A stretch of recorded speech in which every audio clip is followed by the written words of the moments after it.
Vamos aproveitar e chamar Alexandre Borges para essa conversa, para a gente seguir repercutindo esse assunto. Alexandre, eu vi suas redes sociais ontem e repercutiu bastante um comentário que você fez. Você que tá nas redes sociais, hein, fazendo comentários. Quero justamente pegar esse ponto. Você fez uma analogia com um marido que quer saber se foi traído. Eu quero que você explique para a gente essa analogia aqui no Visão, por favor. Boa tarde, Muriel. Boa tarde. Sidney, é legal saber que vocês estão lendo lá. Eu li também. É bom aí. você explicar direitinho a história para a gente entender. Olha, basicamente é o seguinte, a analogia que eu fiz é como se fosse um marido ciumento, paranoico, que ele contratasse um detetive particular para ir atrás da esposa que supostamente poderia estar sendo infiel. Só que depois de 6 meses o detetive volta e diz, olha, eu não encontrei nada, não vi nada suspeito, mas nunca se sabe. Ou seja, ele deixa uma porta aberta mesmo sem ter encontrado nenhuma evidência, e isso é de uma extrema irresponsabilidade, isso é algo que não se faz.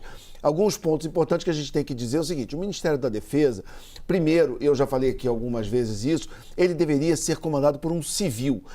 Quando você tem militares à frente do Ministério da Defesa, esse ministério perde o sentido. Ele foi criado nos anos 90 exatamente para ter um comando civil sobre as Forças Armadas e que lembrasse as Forças Armadas que elas se reportam à Constituição brasileira.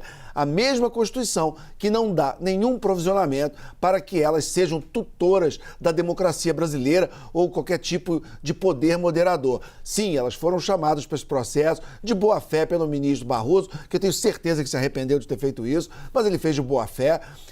E esse relatório, o que é efetivo? Ele não achou nada. Da mesma maneira que uma empresa pode sofrer uma devassa da Receita Federal, a Receita Federal, se não encontrar nada nas contas daquela empresa, ela não vai poder dizer, eu não encontrei nada, mas nunca se sabe. Seria uma irresponsabilidade. Ou então você vai ao médico, faz um exame, leva os exames para o seu médico, ele olha e fala, olha, aqui não tem nada, mas nunca se sabe. Quer dizer, não é assim que se faz.